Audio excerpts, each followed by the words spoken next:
Bonjour, c'est Amélie, j'espère que vous allez bien. Alors, je viens vers vous aujourd'hui parce que ceux qui sont un peu plus spirituels en yoga savent que c'est une période où on va ouvrir notre chakra du cœur. En effet, en énergétique, on considère qu'on est sur une montée énergétique due notamment à l'augmentation de la résonance Schumann de la Terre qui a également un impact sur nous. Donc, on doit être appelé à être de plus en plus non plus dans l'énergie du mental, mais dans l'énergie du cœur. Encore faut-il pour ça recréer l'espace au niveau du cœur. L'ensemble des enchaînements que je propose récemment depuis 1 an, donc les vidéos que je fais depuis 1 an, travaillent en ce sens. Concrètement, pour travailler en ouverture du cœur, il faut avoir un dos bien aligné. Tout vient de l'assise au sol, donc de votre posture, comment je suis assis au sol, comment je suis placée au sol, et ça aide votre dos à se replacer automatiquement. Chez la plupart des personnes, on peut remarquer effectivement que les épaules sont vers l'avant. Là, on est en fermeture. Donc même au niveau émotionnel, on ne peut pas être en connexion avec son cœur, puisqu'ici, même musculairement, on est complètement contracté.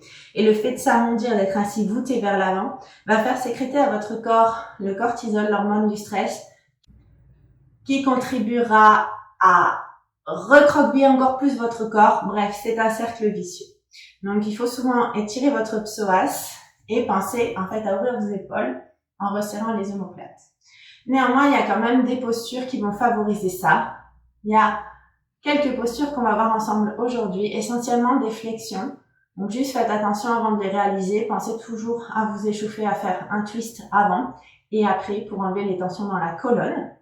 Moi, je vous montre aujourd'hui ces postures, mais de manière pédagogique, puisque j'avais mis une très ancienne vidéo où je ne montrais que les photos des postures finales. Simplement, on n'est pas toujours forcément directement arrivé à la posture finale. Il y a des étapes, donc je vais vous aider à faire les étapes pour chaque posture.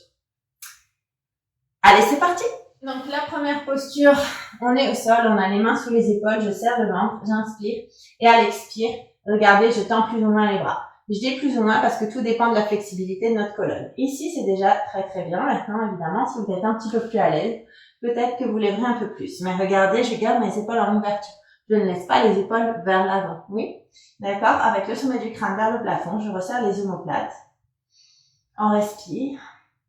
Et on repose tranquillement. Et on va passer du coup à la posture suivante puisque je suis déjà placée. La posture de l'arc. Donc ici, peut-être que vous allez la faire une jambe après l'autre. Une jambe, peut-être que je vais juste attraper ici ma cheville pour amener le talon vers le fessier et que ça tirera assez ma cuisse avant et mon épaule. Peut-être que je décollerai la cuisse et l'épaule. D'accord? Une jambe après l'autre, peut-être pour certains.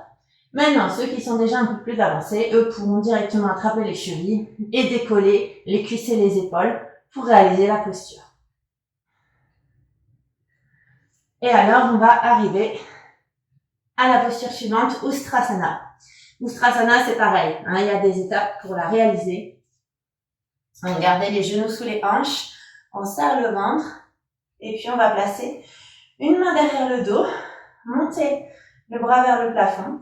Et essayer d'ouvrir ici. Donc, d'incliner vers l'arrière pour ouvrir le cœur vers le plafond. Serrez le ventre. Si ça tire assez, je reste là. Si tout va bien, par contre, peut-être que j'attrape mes talons et que je fais ma flexion.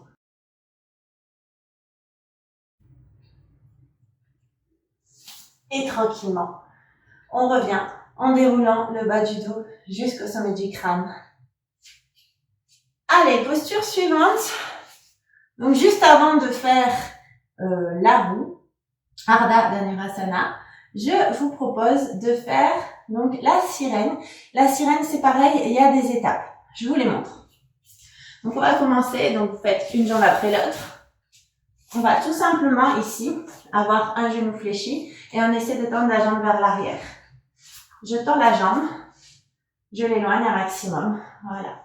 On essaie de bien se redresser ici au niveau du dos, sommet du crâne vers le plafond. Et puis tout doucement, si tout va bien, j'essaie d'attraper ma cheville. Et puis si tout va bien, je place le pied dans le creux du coude. Et enfin, si tout va bien, j'attrape mes mains et j'essaie de rester face ici, en ouverture. Sachez vous arrêter à l'étape qui vous convient. Et donc, on arrive à la posture de la roue. Ardha Dhanurasana, il y a une étape là encore. Donc après, ça peut aussi se travailler si on est à deux, mais si vous n'avez personne, sachez rester à l'étape précédente. Donc on a les talons près des fessiers, on serre le ventre et juste, je vais repousser le bassin vers le plafond en serrant le ventre et en essayant d'aligner genou, hanché, épaule. Ça, c'est la première étape. Maintenant, si tout va bien et que vous le sentez, on place les mains vers l'arrière et on se redresse. Et on relâche tranquillement. Il reste quand même une dernière posture. Certains profs de yoga n'aiment pas la faire, mais vous pouvez quand même la retrouver aussi sur le net. Donc, c'est la posture du poisson, Matsyendrasana. Donc, vous allez placer en fait les mains ici, quasi sous les fessiers, les coudes au sol, on tend les jambes. Et ici, on ouvre. Ça, c'est la première étape. Si tout va bien, regardez.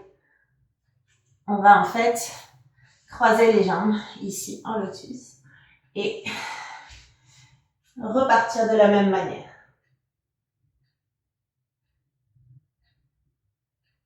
Et tout doucement, je reviens.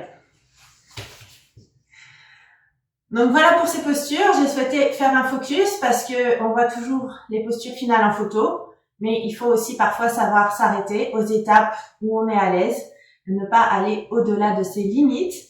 Donc vous avez ainsi toutes les étapes pour réussir ces postures qui permettent effectivement d'ouvrir un peu plus votre cœur. Maintenant, tout est aussi une question de placement et de travail. Et quand vous faites un flow, une pratique, en général, on peut travailler aussi en ouverture du cœur. C'est en général d'ailleurs ce que je propose là depuis un an. Donc j'espère que cette vidéo vous a plu, qu'elle vous sera profitable.